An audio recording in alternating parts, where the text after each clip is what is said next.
Tanya means it's been taught. It's actually an Aramaic word that's used in the Talmud to refer to a teachings of a brisa. A brisa is similar to a Mishnah. It's outside what was left out from the Mishnah, and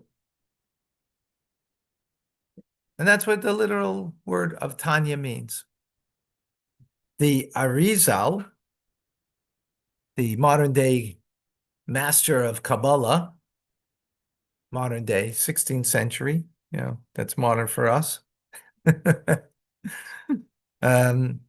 says that the word Tanya refers to a klipa, to a shell.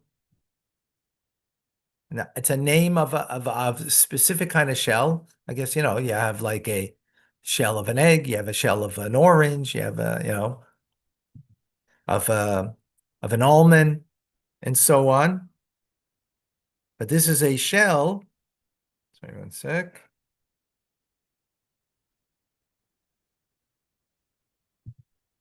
A particular type of shell that is covering on what's inside. What is a klipa? A klipa covers over on what's on inside, right? The delicious, nurturing or nourishing and nurturing orange on the inside, grapefruit, nut that gives vitality. So klipa that covers over on the true vitality, which is of God. And the teachings of Tanya is to break that klipa, to break that shell, the shell within us that doesn't allow the divine to emerge, and the shell of the world, that the world and materialism of the world doesn't allow the divine to emerge. So that's what Tanya is going to help us with. Welcome to Tanya today. Rabbi Ronnie Fine coming to you for Chabad Zichron Kadeshim in Montreal, Canada, where it's a privilege and a pleasure to share with you the Tanya. We begin chapter 1. Chapter 1 in one word, nishamais, souls. Plural souls. Right, we're going to do a part of chapter 1, not the entirety. So Tanya begins, Tanya b'soy perek gimel denida. It's been learned at the end of the 3rd chapter of the tractate Nida. Mashmina say that a soul, before it comes into this world, it's administered an oath. It's administered to others in the fetus, right? The soul is administered an oath. What is the oath here? Be righteous and don't be wicked.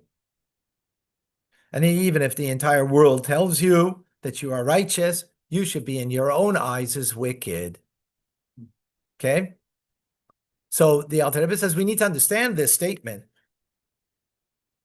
We need to understand it because it doesn't seem to make sense within other teachings from the ethics of our fathers, which is a Mishnah, which is even more powerful teachings that says you should not be wicked in your own estimation. And here it says the whole world telling you that you're righteous, be wicked in your own eyes. But you shouldn't be, right? And not only that, it's not logical to consider yourself as wicked, because what happens when you think yourself as being bad? You're going to have your heart, it will be hardened. You will have a difficulty to serve God. You're not going to serve God, because to serve God, you have to do it with joy, right? And you're going to see yourself as wicked. How are you going to do that, right? Now, on the other hand, you can't, feel joy at all times, because sometimes we do wrong things and we need to grieve. But the sentiment of a person, or the attitude, general attitude, should be that of joy, right? So the matter is as follows. The Talmud teaches about 5 different types of people: 2 levels of the righteous, 2 levels of the wicked, and a Beinani, intermediate. Of course, our interest is Beinani, because this is called Sefer Shel Beinani, the book of the intermediate, right? So there's a complete righteous person who prospers, incomplete because they don't prosper, right? And on this level means physically suffering versus not suffering. Okay. That's what it means. Right. Then in another place in the Zohar, it says also about the 5 levels. There it speaks about the one who suffers, meaning because their evil nature is subservient to their good. There's still some vestige of evil left in their soul. Very minute, very sublimated, very deeply, right? As opposed to the complete righteous, that there's nothing left, completely gone, right? Then the Talmud, in another place, says that the righteous are judged, are motivated, and ruled by their good nature, and the wicked are ruled by their evil nature. And then it says the intermediate, the Beinoni, again, what our interest is both good and evil nature. Continues the Gemara and the Talmud and says, Rabbah, who was a leader of his generation, who was a great man, a great and holy man. He says, for example, like me, a Beinoni. I'm this intermediate person, right? Abaya, his student, says to him, hey, how could you say that? I mean, didn't say those words. He said, Master, you make it impossible for any creature to live. In other words, if you're only a Beinoni, that means the rest of us are wicked. And the wicked, even when they're alive, are not considered truly alive. So you're the only one alive, and the rest of us aren't. Right? So he counters him, right? So we need to understand, so that now we need to understand, the Alter Rebbe says. We need a clear understanding of what is this idea of a Beinoni. It can't be a person, says the Alter Rebbe, who has half good and half bad. Intermediate, right? It can't be that, as we will see in a moment. Now, also, we need to understand Job, that's brought down in the Talmud. Job said, Eve said, God, you have created the righteous and you have created the wicked. But we know that God created tall people, short people, smart people, not so smart, right? Jolly people, sad people by nature. But no one did he create righteous or wicked. That's freedom of choice. So what is Job talking about over here? What does he mean? So to understand all of this, we need to understand what is the essential level of a Beinoni. What does it mean? Because no doubt it can't be half and half good and bad. Because that means Rabbah completely aired about himself and saying that he's intermediate. That's not possible. Rabbah was so engaged and always connecting to God that when the angel of death came to take him away, couldn't do it. Why? Because he was studying every single spare moment. He was doing a mitzvah in every moment. There was not a moment the angel of death couldn't get him until there was some rustle and a noise that came, and he took away and then he was taken away. Meaning to say, what? He was not half and half. He was complete. He was complete, right? So it can't be that. And furthermore, what is this idea of a Beinoni anyways? Because if you do a sin and you don't do tshuva on it, the stain is there and you're evil. There's evil in you. So then you're a Rasha because you didn't own it. You didn't deal with it. That means the stain is there.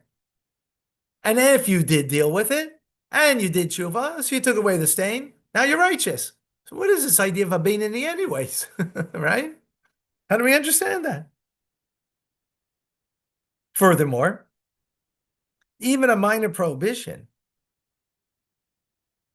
be it rabbinic, or even if you have an obligation to rebuke somebody and you didn't rebuke them.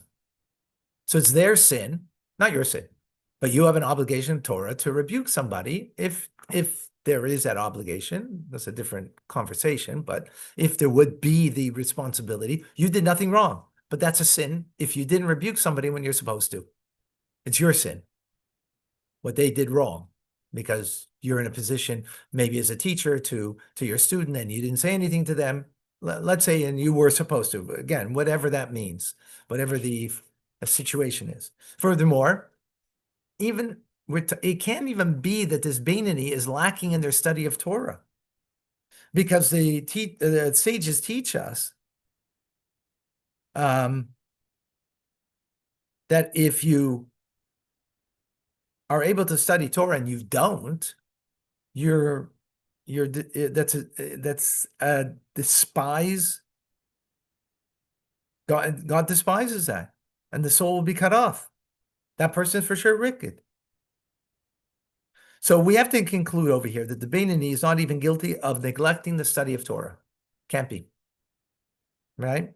That's why Rabbah made a mistake and called himself a Beinoni. Right? That's how he could do it, because it's someone who doesn't sin. Now, we need further elaboration of what it means and how we could make that mistake, but that will be later on. We'll get clarity in that. He saw Okay. himself lower than what he is. Later, not for now. Yes. Yeah, but that I don't want, we're not going to go in there. Now, in a note, the Alter Rebbe brings from the query from Rabbi Hamnuna to Elijah about a righteous person. This is from the Zohar. That those whose sins are few is classified as a righteous person who suffers, right? And the answer was given that the righteous who suffer is ones whose evil nature is subservient to their good nature. But according to the question of Rabbi Hamnuna, it sounds like a righteous person might be somebody who has a little sin. So the Alter Rebbe concludes, and this is like a note, it's a side point, but still part of Tanya, that it must be that there are many different ways to define the word righteous, Beinoni, and wicked, and so on. There's 70 faces to the Torah, so there are different ways that you could define it. But what we will see, because we end today's class, what we will see is the way the Alter Rebbe defines it in, if you will, the most real way. But for that, you have to wait to come. All right, folks, thank you very much.